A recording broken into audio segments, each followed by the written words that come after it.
시간이 지나면 달라지겠지. 사랑하는 사람과의 연애나 결혼생활, 각자 다른 환경에서 살아왔기에 서로 사랑하면서도 잘 맞지 않는 부분이 있을 때 자연스럽게 이렇게 생각하고 넘어갑니다. 내가 진심을 다하면 상대도 분명 달라지겠지 하고요. 그리고 이 믿음으로 상대를 이해하려 하고 기다려주고 맞춰줍니다. 처음에는 괜찮습니다.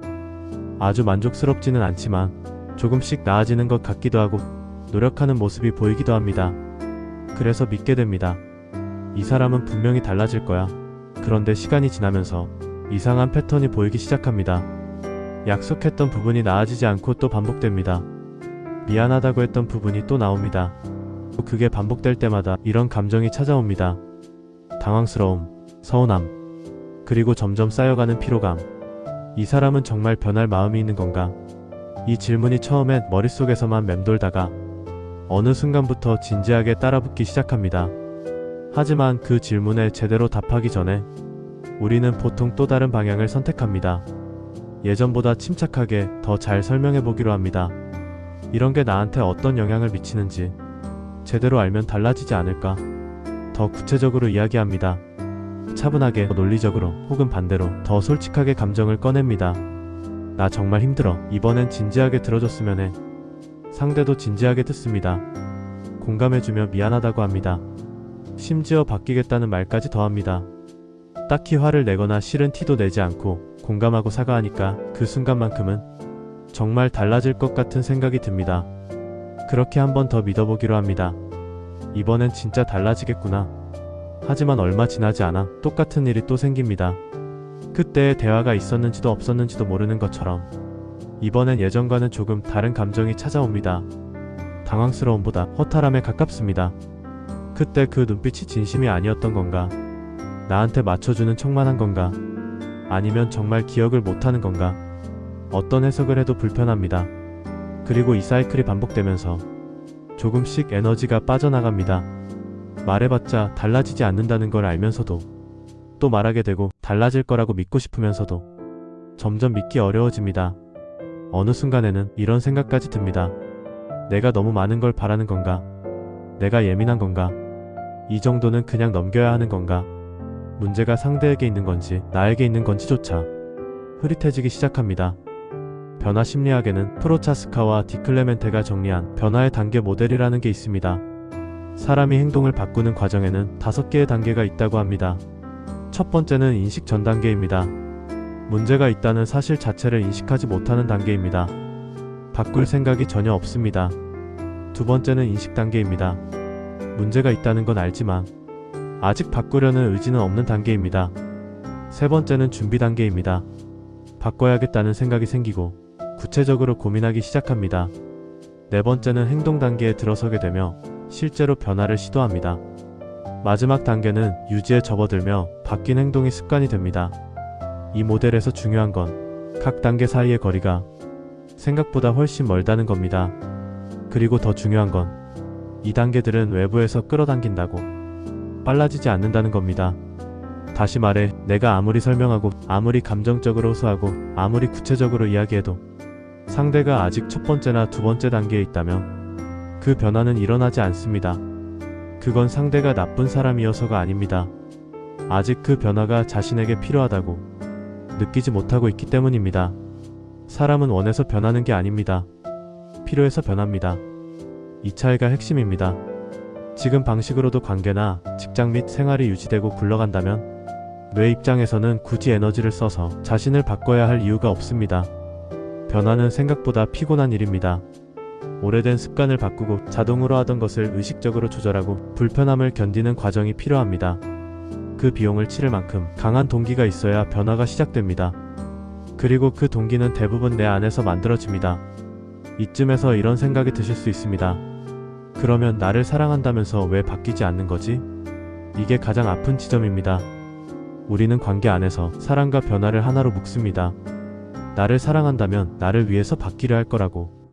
그런데 심리학적으로 보면 이 둘은 항상 비례하지 않습니다. 사랑은 감정의 영역이고 변화는 행동의 영역입니다. 감정이 강렬하다고 해서 행동 패턴이 자동으로 달라지지 않습니다. 예를 들어보겠습니다. 누군가를 진심으로 아끼는 사람이 있습니다.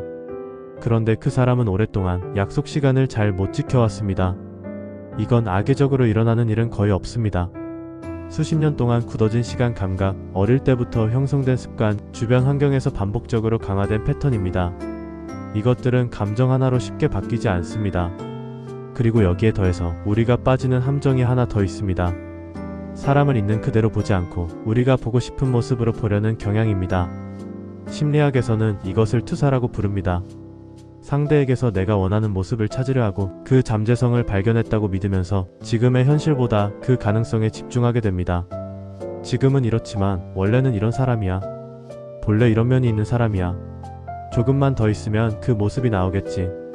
이 믿음이 강할수록 현실과 기대 사이의 간격이 커집니다.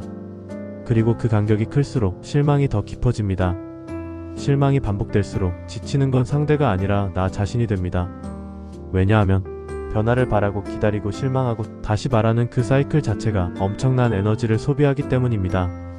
그렇다면 어떻게 해야 할까요? 상대를 포기하라는 말이 아닙니다. 있는 그대로 보는 것을 시작해야 합니다. 말로는 쉽지만 실천하기가 꽤 어렵습니다. 왜냐하면 있는 그대로 본다는 건 내가 원하는 모습을 내려놓아야 하기 때문입니다. 그런데 이게 가능해지면 관계 안에서 에너지가 달라집니다. 먼저 상대의 패턴을 신호로 읽으세요. 상대가 반복하는 행동은 그 사람이 지금 어떤 단계에 있는지를 보여줍니다. 한 번 실수한 것과 같은 일이 계속 반복되는 것은 완전히 다른 이야기입니다. 한 번은 환경의 문제일 수 있습니다. 반복은 패턴입니다. 패턴은 개인의 문제가 아니라 오래된 습관이자 구조입니다. 그리고 그 구조는 외부의 요청으로 바뀌지 않습니다. 두 번째로 변화에 대한 신호를 구분하세요. 말로만 바꾸겠다와 실제로 무언가를 시도하는 것 사이에는 큰 차이가 있습니다. 말만 하는 것과 변화는 다릅니다. 변화의 징조는 말이 아니라 작은 행동의 변화에서 먼저 나타납니다. 세 번째로 이 질문을 스스로에게 해보세요. 나는 지금 이 사람의 현재 모습을 받아들일 수 있는가? 아니면 언젠가 바뀔 모습을 기대하며 있는 건가? 이 둘은 완전히 다른 관계입니다. 전자는 지금 이 사람과 함께하는 겁니다. 후자는 존재하지 않는 사람과 함께하는 겁니다. 그 기대가 이루어지지 않을 때마다 실망은 반복됩니다. 그리고 그 실망이 쌓일수록 관계 자체가 지쳐갑니다. 마지막으로 가장 중요한 걸 이야기하겠습니다. 사람은 변할 수 있습니다. 이건 분명한 사실입니다. 하지만 변화는 누군가가 원해서 되는 게 아니라 자기 스스로 필요성을 느낄 때 됩니다. 그리고 그 필요성은 내가 아무리 설득하고 요청해도 대신 만들어줄 수 없습니다. 이걸 받아들이는 게 처음엔 차갑게 느껴질 수 있습니다. 하지만 이걸 받아들이는 순간 관계가 조금 달라집니다. 상대를 바꾸려는 에너지에서 지금의 현실을 보는 에너지로 전환됩니다. 그리고 그때 비로소 진짜 선택을 할 수 있게 됩니다. 지금 이 사람과의 관계를 계속할지, 거리를 조정할지, 아니면 다른 방향을 볼지. 이 선택은 상대가 언젠가 변할 거라는 기대 위에서는 제대로 할 수 없습니다. 현실을 있는 그대로 봤을 때 비로소 가능해집니다. 기대를 줄인다는 건 차갑게 대하라는 뜻이 아닙니다. 상대를 현실적으로 바라보는 겁니다. 그 시선이 생기는 순간부터 관계가 덜 힘들어집니다. 왜냐하면 바뀌지 않을 것에 지치는 게 아니라 지금 있는 것을 보게 되기 때문입니다. 그래서 이렇게 말을 바꿔보고 싶습니다. 지금 이 사람은 변할 이유를 느끼고 있는가? 이 질문이 관계를 훨씬 현실적으로 보게 만듭니다. 그리고 그 현실 위에서 내가 어떤 선택을 할지를 더 분명하게 알 수 있게 됩니다. 오늘 영상에서 가장 와닿은 부분이 있으셨나요? 지금 비슷한 상황에 있는 분이라면 방법을 바꿔보세요. 공감이 되셨다면 좋아요와 구독 부탁드립니다. 다음 영상에서 뵙겠습니다.